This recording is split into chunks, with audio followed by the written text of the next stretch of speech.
Hello everyone, welcome to Indset. अब हम लोग पढ़ने वाले हैं एटम्स। एटम का एक बहुत ही क्विक रिवीजन करेंगे, बहुत डिटेल में हम लोग इसको नहीं पढ़ रहे हैं। क्विक रिवीजन ऑफ एटम में बहुत जो इम्पोर्टेंट चीजें हैं उनको मैं बताऊंगी। कंप्लीट एक्सप्लेनेशन यहाँ पे नहीं रहेगा। देखिए, सबसे पहले हम लोग यहाँ पे बात करते हैं the history of the atom की। हिस्ट्री ऑफ एटम में बोला जाएगा कि सबसे पहले साइंटिस्ट थे, उन्होंने, क्योंकि उस टाइम में इतनी अच्छी माइक्रोस्कोपी और स्पेक्ट्रोस्कोपी नहीं थी कि हम एटम को देख पाए, तो उन्होंने कहा कि एटम क्या है। एटम एक स्मॉलेस्ट पार्टिकल है किसी भी मैटर का। हमारे पास में बहुत सारा मैटर प्रेजेंट है सॉलिड लिक्विड गैस की फॉर्म में।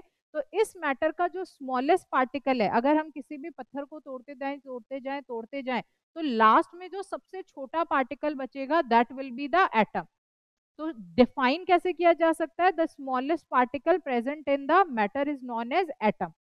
अब ये स्मॉलेस्ट पार्टिकल है, बट किसी ने इसको देखा नहीं है क्योंकि हमारे पास में इतनी टेक्नोलॉजी नहीं थी। तो इसके स्ट्रक्चर के ऊपर कुछ यहाँ पे मॉडल्स दिए गए। सबसे पहले जो मॉडल आया स्ट्रक्चर ऑफ एटम के लिए, that was from the J Thomson. J Thomson ने इलेक्ट्रॉन की डिस्कवरी की थी और उन्होंने बताया कि जो एटम का स्ट्रक्चर है वो कैसा हो सकता है। वो एक वाटरमेलन की तरह हो सकता है।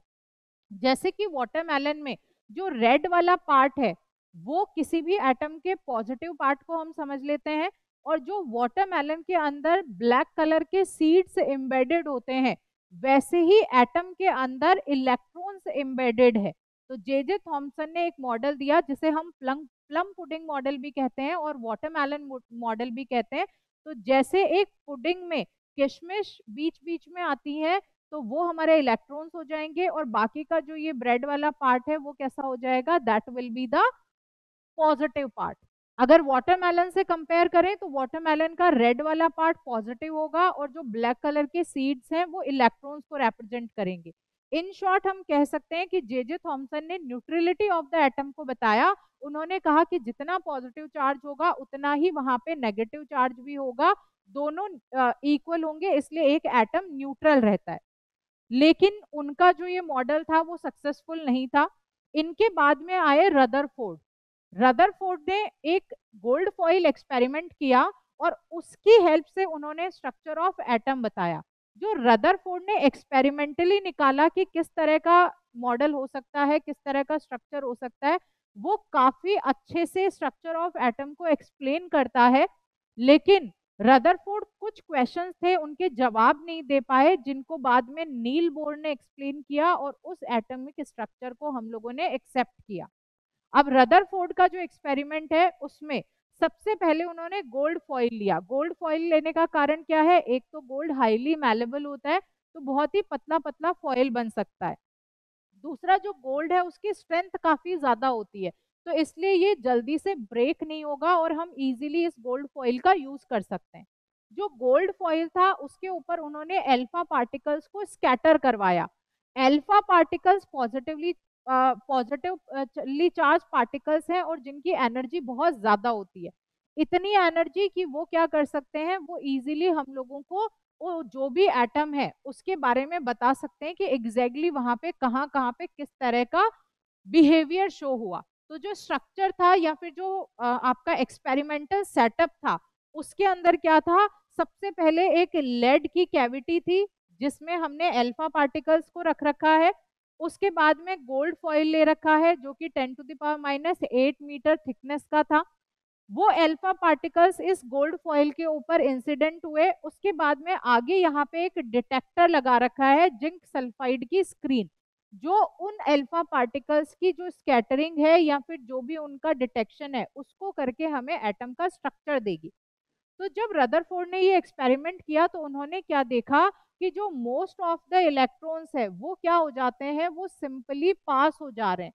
ठीक है, वो बिना किसी डेविएशन के, बिना किसी डिफ्लेक्शन के वो आराम से पास हो रहे हैं। इसका मतलब क्या है? इसका मतलब मोस्ट ऑफ द स्पेस जो है एटम का वो एम्प्टी है, वहां पे खाली जगह है। इसलिए जो भी अल्फा पार्टिकल्स हैं वो सारे के सारे अल्फा पार्टिकल्स क्या हो रहे हैं, ये अल्फा पार्टिकल्स इजीली यहाँ से पास हो जा रहे हैं। तो पहला अजम्पशन हम लोगों को क्या मिला कि most of the part of the atom is empty space, इसलिए मोस्टली जो एटम्स है वो बिना किसी डेविएशन के पास हो गए। दूसरा यहाँ पे क्या देखा गया, दूसरा यहाँ पे देखा गया कि बहुत ज्यादा नहीं बट कुछ ऐसे अल्फा पार्टिकल्स थे जिनमें थोड़ा सा डेविएशन देखने को मिला, कुछ इस तरह से वो अपनी पोजीशन से डेविएट हुए। तो बाद में बोला गया कि आखिर ये जो कुछ अल्फा पार्टिकल्स डेविएट हो रहे हैं, आखिर इसका कारण क्या है। तो हमने कहा कि यहाँ पे बीच में कहीं पे बहुत ही छोटा सा पॉजिटिव चार्ज प्रेजेंट है, और उस पॉजिटिव चार्ज के फोर्स ऑफ रिपल्शन की वजह से ये जो अल्फा पार्टिकल्स हैं वो डेविएट हो रहे हैं। बट इनका नंबर बहुत ज्यादा नहीं था, बहुत ही कम नंबर था। इसका मतलब जो न्यूक्लियस है, वो न्यूक्लियस क्या है, वो बहुत ही छोटी सी जगह पे है। अगर हम कंपेयर करें पूरे एक एटम को और उसके न्यूक्लियस को, तो न्यूक्लियस बहुत छोटा है, इसलिए बहुत ही कम अल्फा पार्टिकल्स थे जो हल्का सा डेविएट हो गए due to the force of repulsion. उसके बाद में थर्ड यहाँ पे बात आई कि यहाँ पे सिर्फ हम कहते हैं 1/100 या 1/800, मतलब बहुत ही नेग्लिजिबल जो अल्फा पार्टिकल्स थे वो सीधा सीधा ऐसे गए और वापस अपने पाथ को उन्होंने रिट्रेस कर दिया, मतलब जिस पाथ से वो आगे गए टकराए और वापस उसी पाथ में आ गए। तो इसका मतलब है कि जो हमारा न्यूक्लियस है, एक तो उसका साइज बहुत छोटा है क्योंकि बहुत ही कम अल्फा पार्टिकल्स उसको कोलाइड कर पा रहे, तो मतलब वो बहुत छोटा हुआ। दूसरा, अगर कोई भी अल्फा पार्टिकल उससे कोलाइड हुआ है तो वो कोलाइड होके वापस उसी पाथ में आ गया, मतलब वो बहुत ज्यादा डेंस है। सारा का सारा जो एटम का मास है वो कहाँ कॉन्सेंट्रेटेड है, वो न्यूक्लियस में कॉन्सेंट्रेटेड है। तो रदरफोर्ड ने अपने इस गोल्ड फॉइल एक्सपेरिमेंट से ये कुछ यहाँ पे अजम्पशंस लिए और उन्होंने एक स्ट्रक्चर दिया एटम का, जो स्ट्रक्चर कहता है कि बीच में यहाँ पे छोटा सा न्यूक्लियस प्रेजेंट है जिसके अंदर most of the positive charge जो है वो एम्बेडेड है। तो मोस्टली सारा का सारा मास, सारा का सारा पॉजिटिव चार्ज किसी भी एटम का उसके न्यूक्लियस में प्रेजेंट है। जो इलेक्ट्रॉन्स हैं वो इलेक्ट्रॉन्स इसके चारों तरफ इस तरह से रिवॉल्व कर रहे हैं अपनी, इसके चारों तरफ। अब देखो, जब रदरफोर्ड ने ये बताया तो रदरफोर्ड ने कहा कि न्यूक्लियस हमारा सेंटर में है, न्यूक्लियस सेंटर में है, पॉजिटिव चार्ज है, और जो इलेक्ट्रॉन्स है वो इसके चारों तरफ यहाँ पे कहीं पे मोशन में रिवॉल्व कर रहे हैं। उन्होंने अपनी ये जो भी उन्होंने एक्सपेरिमेंट किया, उस एक्सपेरिमेंट की जो भी फाइंडिंग्स थी उन सबको उन्होंने साइंटिफिक कम्युनिटी के सामने रखा। जब साइंटिफिक कम्युनिटी ने उन्होंने उनकी ये सारी बातें सुनी तो उन्होंने कहा कि अगर आपका जो भी इलेक्ट्रॉन है वो अगर रिवॉल्व कर रहा है न्यूक्लियस के चारों तरफ, इसका मतलब वो एक एक्सलरेटेड इलेक्ट्रॉन हो गया, एक एक्सलरेटेड चार्ज है। अगर वो एक्सलरेटेड चार्ज है तो धीरे धीरे उसकी एनर्जी जो है वो लूज होगी और वो एक सर्कुलर मोशन में नहीं रिवॉल्व करके वो ऐसे स्पाइरल शेप में रिवॉल्व करेगा, और एट द एंड जाके तो वो न्यूक्लियस का जो पॉजिटिव चार्ज है वहां पे जाके वो क्या हो जाना चाहिए, कोलाइड हो जाना चाहिए, उसके साथ में एंगल्फ हो जाना चाहिए। लेकिन ऐसा तो कुछ हो नहीं रहा है, जो नेगेटिव चार्ज है वो तो आराम से बाहर घूम रहा है, आराम से रिवॉल्व कर रहा है, वो तो ऐसे स्पाइरल स्पाइरल होके एनर्जी को लूज करके पॉजिटिव चार्ज तक नहीं आ रहा फोर्स ऑफ अट्रैक्शन की वजह से। रदरफोर्ड जो थे उन्होंने इस चीज का कोई भी आंसर प्रॉपरली एक्सप्लेनेशन नहीं दिया, लेकिन उसके बाद में बहुत सारे साइंटिस्ट थे जिन्होंने इस क्वेश्चन का आंसर ढूंढने के लिए कुछ कुछ एक्सपेरिमेंट्स करना स्टार्ट किया। उनमें से एक साइंटिस्ट है नील बोर। नील बोर ने कहा, नील बोर ने अपने कुछ, जैसे नील बोर है, बोर ने हाइड्रोजन एटम जो है उसके ऊपर बहुत सारे एक्सपेरिमेंट्स करे और वो एक्सपेरिमेंट्स करके उन्होंने ये जो क्वेश्चन था उसका आंसर दिया। ठीक है, अभी उससे पहले यहाँ पे जो रदरफोर्ड है उन्होंने क्या किया, एक ग्राफ ड्रॉ किया गोल्ड फॉइल अल्फा रे स्कैटरिंग जो एक्सपेरिमेंट है उसका। ये जो ग्राफ है वो किस किस के बीच में है, वो स्कैटरिंग एंगल के बीच में, और यहाँ पे है हमारे पास में scattered alpha particle, scattered alpha particles.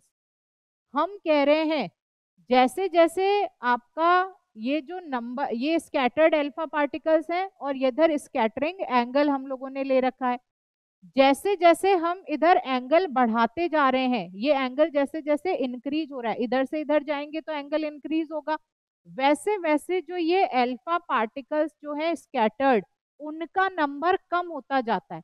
तो इनका इन शॉर्ट हम क्या कह सकते हैं कि जो भी अल्फा पार्टिकल्स हैं वो जा रहे हैं, मोस्ट ऑफ द जो है वो अनस्कैटर्ड है, वो उनका डिफ्लेक्शन नहीं है, लेकिन जैसे जैसे स्कैटरिंग एंगल हम बढ़ाते जा रहे हैं वैसे वैसे उनका नंबर कम होता जा रहा है। इसका मतलब बहुत ही कम अल्फा पार्टिकल्स है जो लार्ज एंगल के साथ में डिफ्लेक्ट हुए हैं, बहुत ही कम नंबर उसका है। मोस्टली जो भी हमारे अल्फा पार्टिकल्स हैं वो बिना किसी डेविएशन के, बिना किसी एंगल के सीधा सीधा चले जा रहे हैं। तो ये हमारे पास में स्कैटर्ड अल्फा पार्टिकल्स और स्कैटरिंग एंगल के बीच का एक ग्राफ हम लोगों को मिलता है।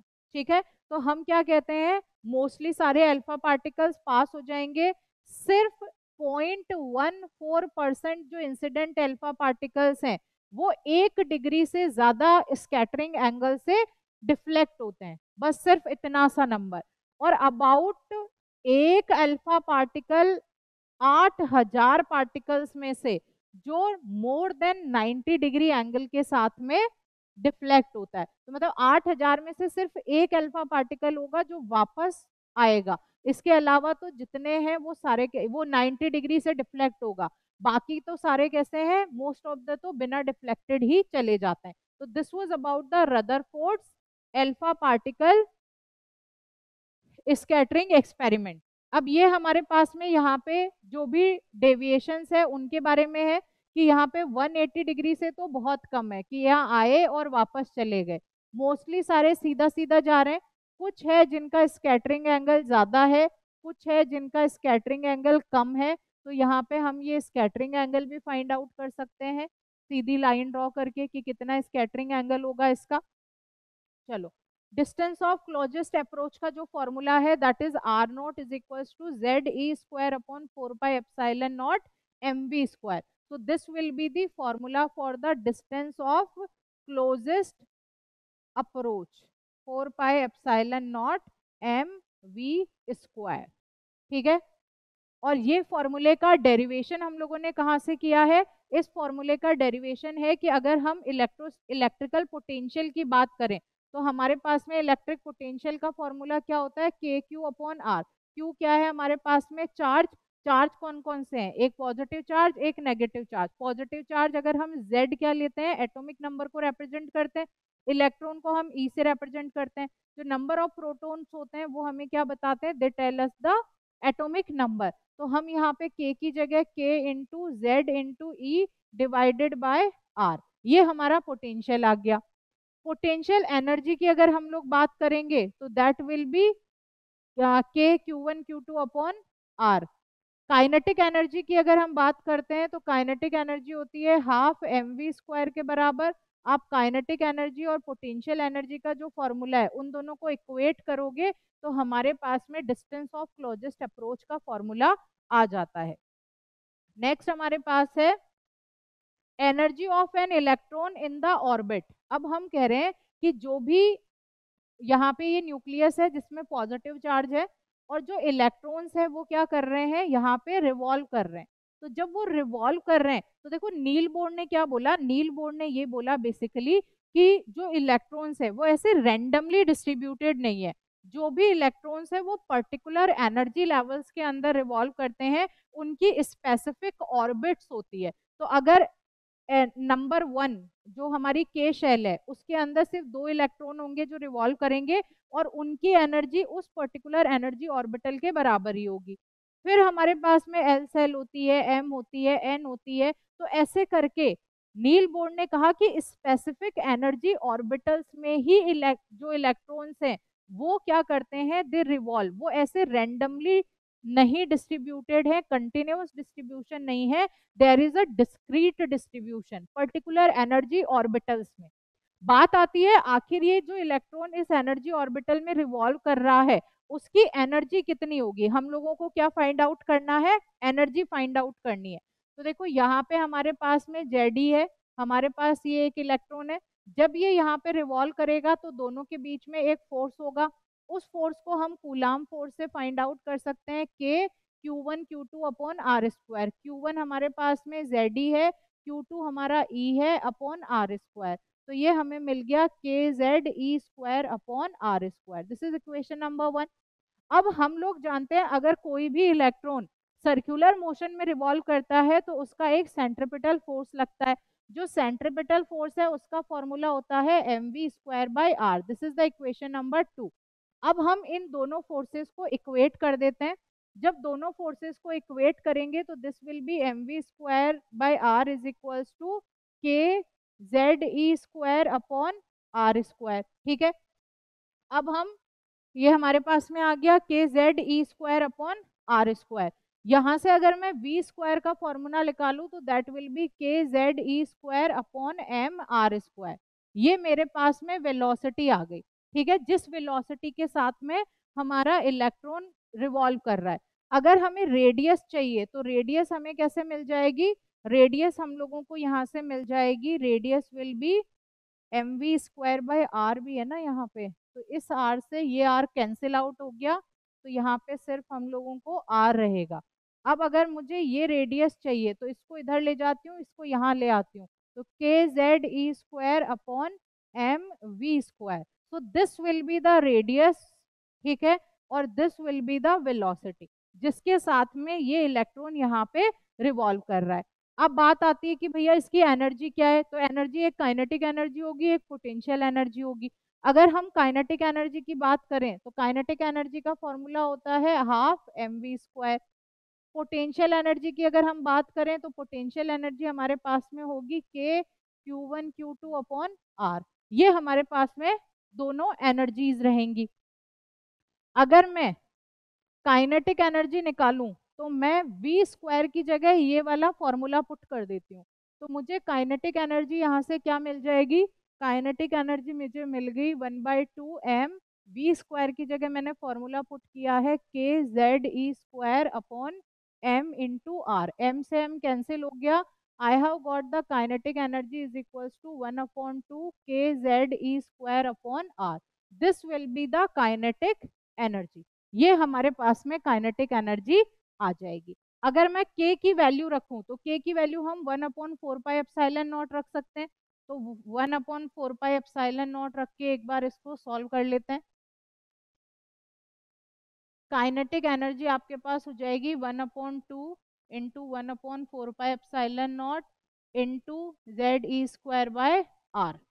यहाँ से 2 इंटू 4 तो आप इसको 8 लिख सकते हो, तो दिस इज 1/8πε0 E²/r। ये आपके पास में काइनेटिक एनर्जी आ गई। ठीक है, तो हमें काइनेटिक एनर्जी मिल गई। अब अगर मुझे पोटेंशियल एनर्जी चाहिए तो पोटेंशियल एनर्जी में Q1 Q2 तो हमारा E हो गया, तो ये तो हो गया ke²/r। अब यहाँ पे r की वैल्यू कौन सी रख सकती हूँ मैं? ये वाली r की वैल्यू, तो मुझे इसकी पोटेंशियल एनर्जी भी मिल जाएगी। तो this is how we will solve this particular heading energy of an electron in an orbit. तो हमें टोटल एनर्जी क्या होगी? Kinetic energy plus potential energy, तो दोनों को जब एड ऑन कर देंगे हम तो हमारे पास में एनर्जी क्या आ गई? -E² upon 8πε0 into r. This will be the total energy. Kinetic plus potential energy दोनों को ऐड करके ये आएगी। अब यहाँ पे जो नेगेटिव आ रही है, नेगेटिव एनर्जी हमें क्या बताती है कि जो इलेक्ट्रॉन है that is bound to the nucleus, वो न्यूक्लियस के साथ में बाउंडेड है, वो उससे अट्रैक्टेड है, वो उससे दूर नहीं जाएगा। तो दैट बाउंड स्टेट जो है वो हमें यहाँ पे नेगेटिव साइन बता रहा है। अब बात आती है what is the limitation of Rutherford's atomic model. तो देखो लिमिटेशन यही थी कि वो ये एक्सप्लेन नहीं कर पाए थे कि ये जो हमारा इलेक्ट्रॉन है अगर ये ऐसे स्पाइरल फॉर्म में आएगा और फिर पॉजिटिव तक चला जाएगा तो इसका क्या आंसर है। जो नील बोर्ड ने दिया था कि वो डिस्क्रीट एनर्जी लेवल्स में पर्टिकुलर एनर्जी ऑर्बिट्स में मूव करते हैं, इसलिए ऐसा कुछ होगा नहीं। दूसरा उन्होंने एम वेव्स के बारे में कुछ नहीं बताया था, तो वो भी एक हमारे रदरफोर्ड मॉडल की लिमिटेशन हो गई है। इसके अलावा कंटिन्यूअसली इसको देख रहे थे जबकि वो एक डिस्क्रीट था। These are some limitations. अब जो लिमिटेशंस है उनका आंसर किन्होंने दिया? नील बोर ने। लेकिन अब नील बोर ने क्या किया? सिर्फ और सिर्फ हाइड्रोजन जो एटम है उसके ऊपर एक्सपेरिमेंट्स करे। तो अभी हम यहाँ पे जो नील बोर के जो भी एक्सपेरिमेंट्स की बात करेंगे वो सिर्फ हाइड्रोजन एटम के लिए होंगे। तो देखो थॉमसन मॉडल तो देखो डिस्कार्ड ही हो गया, क्योंकि वैसा कुछ था नहीं, थ्योरेटिकल एक मॉडल था जो वाटरमेलन प्लम पुडिंग मॉडल है। रदरफोर्ड ने एक्सपेरिमेंटली किया, जो भी स्ट्रक्चर दिया वो बिल्कुल सही दिया, लेकिन कुछ कुछ चीजों को उन्होंने स्किप कर दिया, कुछ कुछ चीजों के एक्सप्लेनेशंस नहीं दिए। उन चीजों का जो एक्सप्लेनेशन है वो बाद में जो साइंटिस्ट आए जिन्होंने इसके बारे में स्टडी किया, उन्होंने उसके बारे में बताया। तो अब नील बोर है जिन्होंने काफी अच्छे से स्टडी किया, बट उन्होंने भी क्या किया, सिर्फ और सिर्फ हाइड्रोजन एटम पे यहाँ पे स्टडी की है। तो अब नील बोर जब हाइड्रोजन एटम पे स्टडी कर रहे हैं, तो उन्होंने भी क्या दे दिया हम लोगों को, आर की वैल्यू दे रखी है हमें और वी की वैल्यू ये हम निकाल चुके हैं ऑलरेडी। तो नील बोर ने रेडियस भी बताया, वेलोसिटी ऑफ एटम भी बताया हम लोगों को। इसके अलावा नील बोर ने ये कहा कि जो भी ये इलेक्ट्रॉन है वो कंटिन्यूअस नहीं है, वो डिस्क्रीट एनर्जी लेवल्स में मूव करता है। तो डिस्क्रीट एनर्जी लेवल्स जो है उनका जो एंगुलर मोमेंटम होगा, एंगुलर मोमेंटम एल हमारा किसके बराबर होता है, एम वी आर के बराबर। ये किसके बराबर होगा, it will be equal to n h upon 2 pi, where n is equal to 1 2 3। इसे हम लोग कहते हैं जो एन है जिसे कहते हैं प्रिंसिपल क्वांटम नंबर। तो इसलिए इनकी एनर्जी लूज नहीं होगी, इलेक्ट्रॉन्स की एनर्जी कांस्टेंट रहेगी और वो कंटिन्यूएशन में रिवॉल्व करते रहेंगे, वो पॉजिटिव चार्ज की तरफ नहीं आएंगे। तो ये m v r is equals to n h upon 2 pi का जो फॉर्मूला है वो नील बोर ने दिया था। अब अगर यहाँ से हम वेलोसिटी निकालें तो वेलोसिटी कितनी मिल जाएगी हम लोगों को, n h upon 2 pi into m r. तो एक हम लोगों को ये मिल गया। अगर मैं यहाँ से रेडियस निकालूं तो मुझे रेडियस भी मिल जाएगी, तो रेडियस भी आप यहाँ से निकाल सकते हो। या फिर हम क्या कर सकते हैं, रेडियस निकालने के लिए हमने ऑलरेडी एक फॉर्मूला लिया था, m v square by r is equals to k z e square upon r square. अब देखो जेड एटॉमिक नंबर है तो हाइड्रोजन के केस में तो 1 होगा। अब हम क्या करते हैं, इस v की वैल्यू को यहाँ पे रख देते हैं। जब v की वैल्यू को यहाँ पे रखेंगे तो फिर उसके बाद हम इसको सॉल्व करेंगे। एक बार रखते हैं हम v की वैल्यू को यहाँ पे, तो m अपॉन आर, v की जगह v स्क्वायर है तो n square h square upon 4 pi square m square r square, ये हमारे पास में आया। इट इज इक्वल्स टू किसके बराबर, k z e square by r, k z e square by r square. R square से आर स्क्वायर कैंसिल हो गया हमारे पास में, ठीक है। एक आर यहाँ बच रहा है हम लोगों को, ये m से ये m कैंसिल हो गया आपके पास में। उसके बाद में हमें क्या चाहिए, ये r की वैल्यू, तो this r will come out as n square h square divided by 4 pi square m k e square. तो this will be the value of the radius, जो रेडियस है हमारा हाइड्रोजन एटम का, उसके लिए ये फॉर्मूला आ जाता है। चलो आगे चलते हैं। आगे हम लोगों ने ये देख लिया, यहाँ से हम लोगों को रेडियस मिल गया, उसका वेलोसिटी हम लोगों ने देख लिया। उसके बाद में frequency of electron in Bohr's stationary orbit. Frequency के लिए हमारे पास में फॉर्मूला क्या है, वेलोसिटी होता है आर ओमेगा के बराबर। हमारा ओमेगा किसके बराबर है, 2 पाई न्यू के बराबर। न्यू क्या है, फ्रीक्वेंसी, न्यू को हम यहाँ पे फ्रीक्वेंसी लेके चल रहे हैं, ठीक है। अब मुझे फ्रीक्वेंसी चाहिए तो मैं क्या करती हूँ, मैं ये दोनों चीजों को इधर ले आती हूँ, तो v upon 2 pi r this is equals to nu. अब v की वैल्यू हम ऑलरेडी यहाँ पे फाइंड आउट कर चुके हैं, ऑलरेडी v हमने कितना निकाला था, N h upon 2 pi mr, ये हम लोगों ने निकाला था एन एच अपॉन 2 पाई। इसको हम v की जगह पुट कर देते हैं। जब हम v की जगह जो वैल्यू अभी थोड़ी देर पहले निकाली थी, n h upon 2 pi mr, n h 2 pi mr into 1/2 pi r, this is equals to frequency. ये हमारे पास में क्या आ जाएगा, जब इसको हम सॉल्व करेंगे तो ये आपको दे देगा n h upon 4 pi square mr square. हमारे पास में ये आ जाएगी क्या, frequency, we will get this frequency. चलो हमारे पास में फ्रीक्वेंसी कितने आया, फ्रीक्वेंसी हमारे पास आ गया v अपॉन 2 पाई r। अब हम v की यहाँ पे वैल्यू रख देंगे, v की कौन सी वाली वैल्यू, जो स्टार्टिंग में हम लोगों ने निकाली थी mv² is equals to kz² upon r², वहां से जो v का वैल्यू निकाला था उस v की वैल्यू को अगर हम यहाँ पुट करते हैं तो हमारे पास में न्यू की जो वैल्यू है वो आ जाएगी ke² upon nh into r।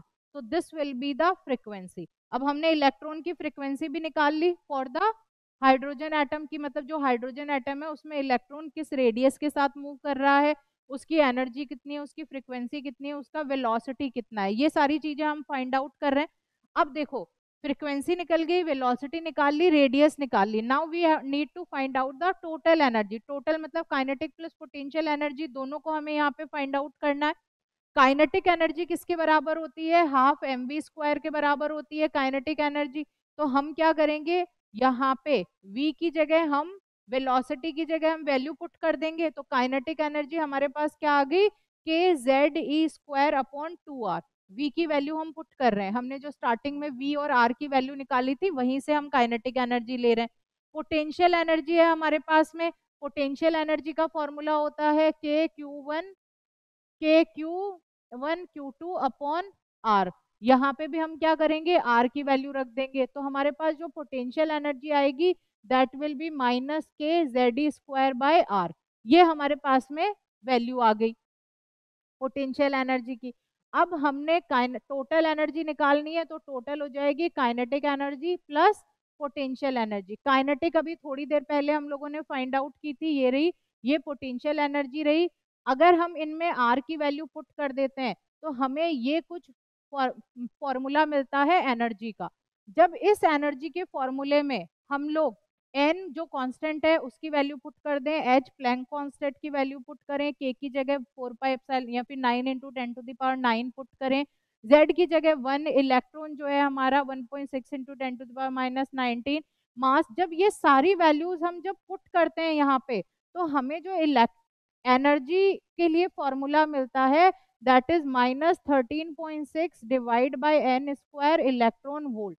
और ये वाला फॉर्मूला बहुत बार हम लोगों को न्यूमेरिकल सॉल्व करने में हेल्प करता है, तो इसको स्टार मार्क कर लेंगे हम लोग।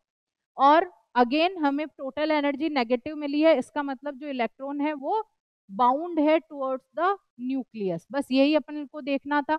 अब अगर हम हाइड्रोजन की बात करते हैं तो n इज इक्वल्स टू 1 लिख लेते हैं। n 1 रखेंगे तो एनर्जी हमें कितनी मिलेगी, -13.6 इलेक्ट्रॉन वोल्ट। और ये एनर्जी कौन सी है, किसी भी एटम की ग्राउंड स्टेट, मतलब जो हाइड्रोजन एटम हमने लिया है उसकी ग्राउंड स्टेट की जो लोवेस्ट एनर्जी है दैट इज -13.6 इलेक्ट्रॉन वोल्ट। इसलिए the minimum energy required to free the electron from the ground state of hydrogen atom is 13.6 electron volt, और इसी को हम ionisation energy of hydrogen atom कहते हैं।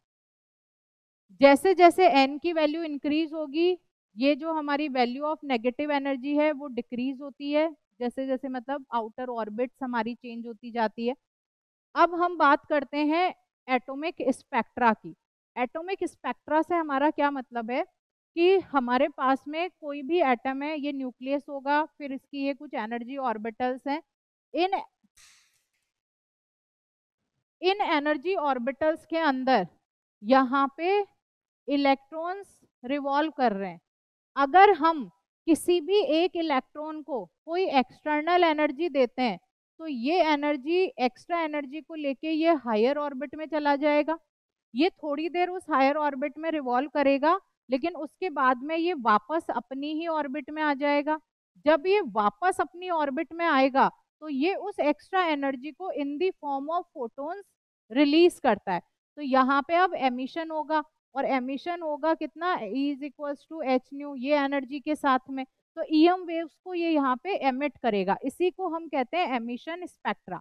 अब ये जो एमिट कर रहा है ये कैसी हो सकती है, ये येलो लाइट हो सकती है, ग्रीन हो सकती है, रेड हो सकती है, ये अल्ट्रावायलेट लाइट हो सकती, रेज हो सकती हैं, ये इंफ्रारेड हो सकती है। मतलब इट डिपेंड्स कि ये मतलब कौन सी ऑर्बिट से कौन सी ऑर्बिट में आ रहा है, कैसे इसका एमिशन हो रहा है, हमने जो भी मैटर लिया है, जो एटम लिया है वो कौन सा लिया है। तो depending on all these things हम जो भी ये यहाँ पे एमिशन होगा वो अकॉर्डिंगली हो जाता है।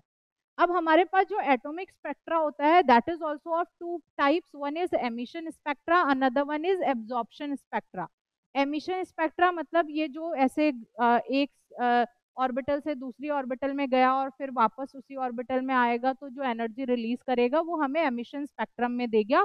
तो वो एक पूरा टोटल पीछे ब्लैक कलर रहता है और फिर कुछ बैंड से हम लोगों को मिलते हैं जो हमें एमिशन स्पेक्ट्रा मिलता है। एब्जॉर्प्शन स्पेक्ट्रा क्या होगा, लाइट इंसिडेंट हुई, लाइट इंसिडेंट होगी तो सारे कलर्स होंगे उसके अंदर, लेकिन कुछ कुछ कलर्स को वो एब्जॉर्ब कर लेगा, तो जहां एब्जॉर्प्शन होगा वहां पे डार्क बैंड्स आ जाते हैं, तो वो हमारा एब्जॉर्प्शन स्पेक्ट्रा हो जाता है और एक हमारा एमिशन स्पेक्ट्रा होगा। तो these are two types of spectrum, atomic spectrum. ठीक है, अब जो ये एटॉमिक स्पेक्ट्रम है यहाँ पे हमें ये एक रिडबर्ग वाली जो एक इक्वेशन है, रिडबर्ग फॉर्मूला हम जिसे कहते हैं, वो काफी इंपॉर्टेंट होता है। तो इसको हम लिख लेते हैं 1/r 1/n1 का स्क्वायर माइनस 1/n2 का स्क्वायर।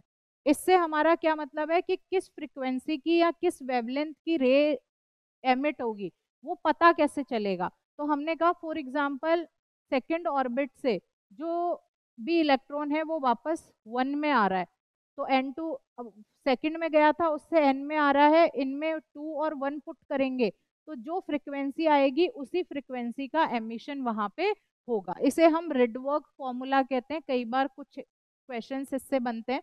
तो दिस इज रिडबर्ग फॉर्मूला। अब हम बात करते हैं Bohr's explanation of spectral series of hydrogen atom. जो बोर थे उन्होंने हाइड्रोजन एटम के ऊपर रिसर्च किया था, उन्होंने हाइड्रोजन एटम का जो भी स्पेक्ट्रम है उसके बारे में बताया, किस तरीके से यहाँ पे चीजें चलेगी वो सारी बातें उन्होंने बताई। तो देखो जो एटम का स्ट्रक्चर है या फिर जो बोर ने यहाँ पे बताया है उसमें हम बात करेंगे Lyman series, Balmer series, Paschen series, Brackett series और पी फंड सीरीज की। हमारे पास में इसको यहाँ से समझते हैं, ये रहा, हमने कहा कि ये हमारा ग्राउंड स्टेट है, n इज इक्वल्स टू 1 हम लेके चलते हैं। उसके बाद में ये हमारे पास में n इज इक्वल्स टू 2 है, n3 n4 5 6 7 8 and this is how the infinity. अगर जो हमारी एमिशन है वो कैसे हो रही है, वो 2 से 1 में, 3 से 1 में, 4 से 1 में, 5 से 1 में, ऐसे अगर एमिशन हो रहा है मतलब first n is equals to 1 में आ रहा है हमारा, वापस एमिट हो एमिशन वाले में, तो वो वाला जो क्या हो जाएगा, that will be the Lyman series. ये अलग अलग साइंटिस्ट थे जिन्होंने इसके बारे में बताया था, तो उन्हीं के नाम पे ये इनका नाम दिया हुआ है। अगर हम कहते हैं कि आफ्टर द एमिशन वो कौन से वाले स्टेट में आता है, n इज इक्वल्स टू 2 पे आता है, 3 से 2 में आ रहा है, 4 से 2 में आ रहा है, 5 से 2 में आ रहा है, अगर ऐसे है तो हम उसे कहते हैं बाल्मर सीरीज। अब जो लाइमन सीरीज है उसमें यूवी स्पेक्ट्रम मिलता है, यूवी रेज हम लोगों को यहाँ मिलती है। जो बाल्मर सीरीज है वो कलरफुल होती है, मतलब यहाँ पे विजिबल लाइट जो है वो एमिट होती है। देन अगर आफ्टर द एमिशन जो भी इलेक्ट्रॉन है वो n इज इक्वल्स टू 3 में आ रहा है तो हम उसे पास्टन सीरीज कहते हैं, ये इंफ्रारेड वाली। अगर वो n इज इक्वल्स टू 4 में आ रहा है तो वो ब्रैकेट हो जाएगा, 5 में आ रहा है तो पी फंड सीरीज हो जाती है। पी फंड, बाल ब्रैकेट और पास्टन तीनों में इंफ्रारेड का एमिशन होगा, बाल्मर में विजिबल लाइट का एमिशन होता है, और जो हमारी लाइमन सीरीज है उसमें यूवी रेस का एमिशन होता है। अब ये हमारे पास में कुछ इस तरह से प्रेजेंट है। तो आप इनमें अगर लाइमन सीरीज के लिए फॉर्मूला वही रिडबर्ग फॉर्मूला हम लगाते हैं यहाँ पे, ये आपका बाल्मर सीरीज के लिए लग जाएगा, this will B for the Paschen series, this will B for the Brackett series. बस n का जो नंबर है वो यहाँ पे चेंज हो जाएगा, बाकी सारी चीजें तो अपनी सेम ही रहेगी। एनर्जी क्या आया था फॉर्मूला हमारे पास में, E is equals to -13.6 divide by n square electron volt. अब इसमें n इज इक्वल्स टू 1 2 3 4 ऐसे रखेंगे तो हमें उन पर्टिकुलर ऑर्बिट्स जो है हमारे पास में उनकी एनर्जी यहाँ पे मिलती जाएगी। तो this is how we can find out the energy. चलो ये हमारे पास में आ गया किसका, जो बोर ने जो एक्सपेरिमेंट किया था। अब जो बोर है उन्होंने इसके बारे में भी बताया, एम वी आर इस जो होगा वो that will be equal to NH/2 pi, मतलब जो एंगुलर मोमेंटम है that should be an integral multiple of h upon 2 pi, जिसे हम क्वांटम कंडीशन, जो बोर की सेकंड पोस्टुलेट की क्वांटम कंडीशन है, वो कहते हैं that is this thing only, mvr is equals to nh upon 2 pi. Then there comes the limitations of Bohr theory. देखो थ्योरी की लिमिटेशन क्या है, सबसे पहली बात तो जैसे कि इन्होंने सिर्फ और सिर्फ हाइड्रोजन एटम के बारे में बताया, Z इज इक्वल्स टू 1 के बारे में, बाकी के जितने भी एटम्स है उनको इन्होंने इग्नोर कर दिया, तो that is the number 1 limitation. दूसरा हम कहते हैं कि ये सिर्फ और सिर्फ सर्कुलर ऑर्बिट्स की बात करता है, what if the orbits are in elliptical shape, तो इलिप्स की शेप की बात नहीं करता। इसके अलावा ये जो स्पेक्ट्रल लाइंस है उनकी रिलेटिव इंटेंसिटीज के बारे में नहीं बताता, और ये वेव प्रॉपर्टीज ऑफ इलेक्ट्रॉन्स के बारे में भी नहीं बताता। हमने रदरफोर्ड के बारे में बोला कि उन्होंने स्पेक्ट्रल लाइंस के बारे में नहीं बताया, अब स्पेक्ट्रल लाइंस के बारे में बोर ने तो बताया, लेकिन उसकी रिलेटिव इंटेंसिटीज के बारे में नहीं बताया, प्लस वेव प्रॉपर्टीज के बारे में ना रदरफोर्ड ने बताया ना ही नील बोर ने बताया। तो this was about the structure of the atom. Next हम लोग बात करेंगे न्यूक्लियाई की, that will also be a very quick revision. Question answer जो भी कर रहे हो, अगर कोई भी डाउट आता है तो you can just call me up and ask. Thank you everyone.